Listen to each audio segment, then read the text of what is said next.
আমরা একটা ঝিলের সামনে দাঁড়িয়ে আছি। আমরা চলেছি পানবাড়ির পথে। খুব সুন্দর ঝিলটা, পেছন থেকে একটা স্কুল যেখানে বাচ্চাদের চেঁচামেচির আওয়াজ শোনা যাচ্ছে। তো আপনারাও একটু দেখুন সেই ঝিলটি।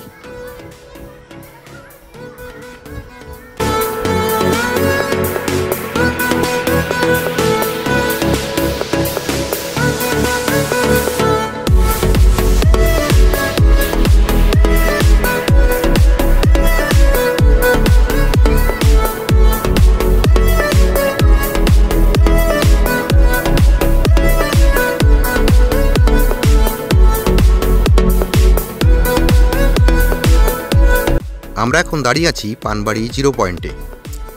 এখান থেকে আমরা এই রাস্তাটি ধরে আমরা এখন যাব হচ্ছে পানবাড়ি।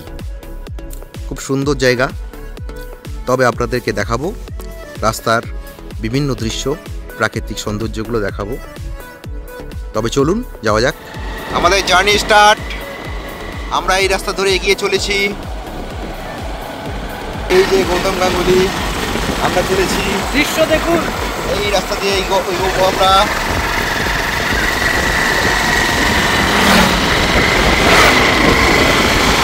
এই রাস্তা দিয়ে আমরা এগোবো।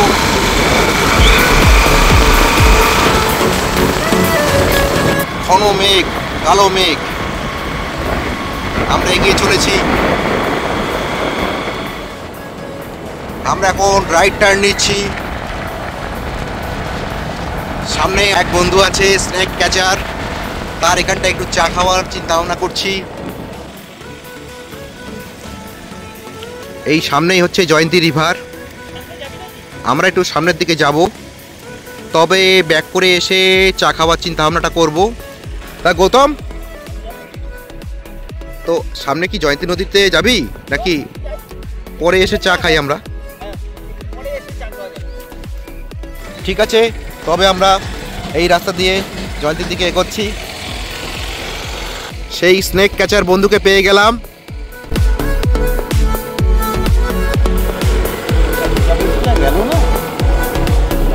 হ্যাঁ গৌতম, তবে চলে যাক।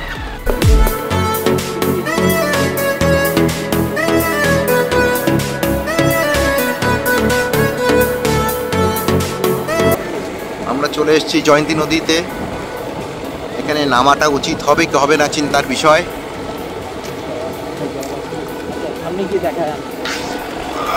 সামনে থেকে গিয়ে দেখিয়ে আনছি,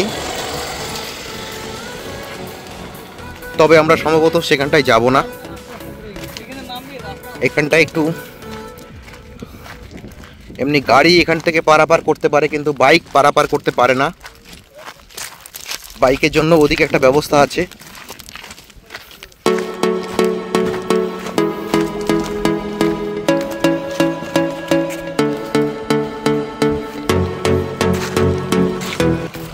যে এই রাস্তাটা দিয়েই বাইকরা আসছে, খুব কষ্ট করেই আসতে হয়।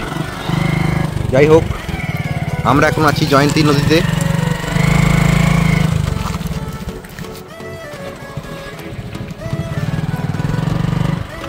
আকাশে মেঘ জমেছে, কালো মেঘ জমেছে। এই বন্ধু বাইক নিয়ে উঠছে, খুব কষ্ট করে উঠছে। যাই হোক, চেষ্টা করো ভাই।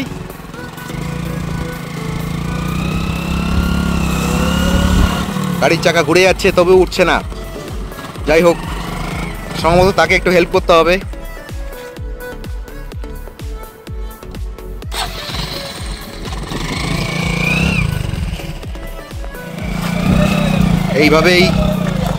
এইভাবেই পারাপার হয়, একজনের সহায়তায় পার হলো।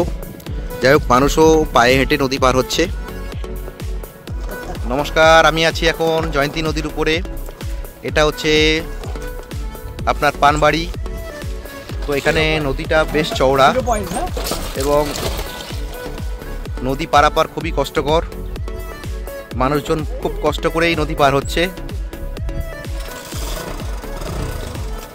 যাই হোক, বন্ধুটি এগিয়ে চলেছে, এইভাবেই পারাপার হবে। চিত্রটা একটু দেখাই কীভাবে নদী পারাপার হয় তারা। এই ব্যক্তিটি পায়ে হেঁটে নদী পার করছে। ওই জায়গাটা জলটা একটু কম আছে।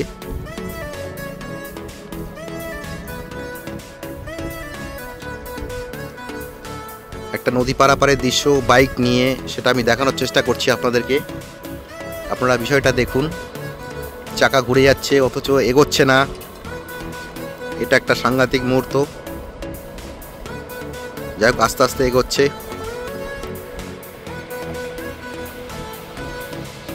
এই যে পার হয়ে গেছে।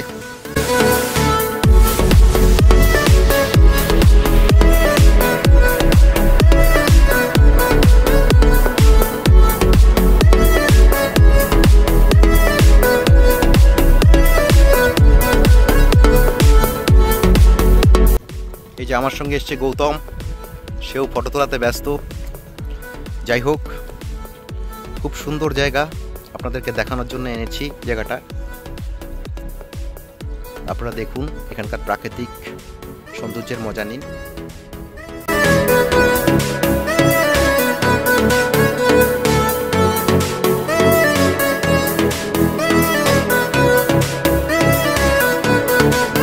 অনেক চওড়া নদী,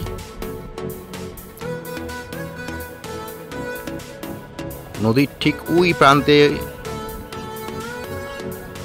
লোক দাঁড়িয়ে আছে, তারাও চেষ্টা করছে ওই দিক দিয়ে আসার যাওয়ার। আপনাদেরকে একটু দেখালাম।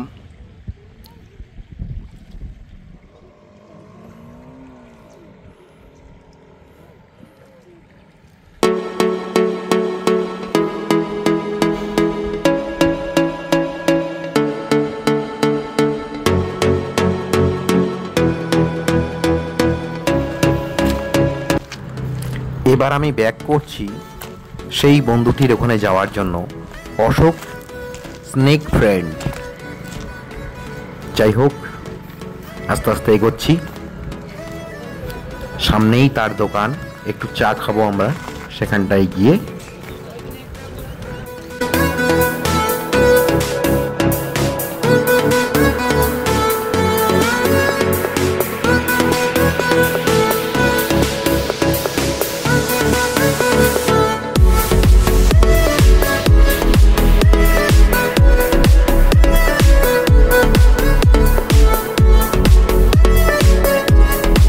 এই যে আমাদের চা চলে এসছে,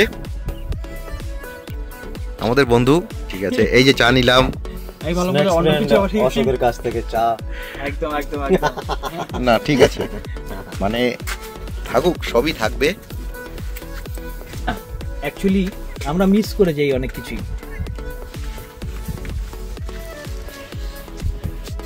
চাটা একটা স্পেশাল কি, চাটার মধ্যে গোলমরিচ থেকে শুরু করে অনেক ধরনের মশলা দেওয়া আছে, যার জন্য চাটা খুব টেস্টি।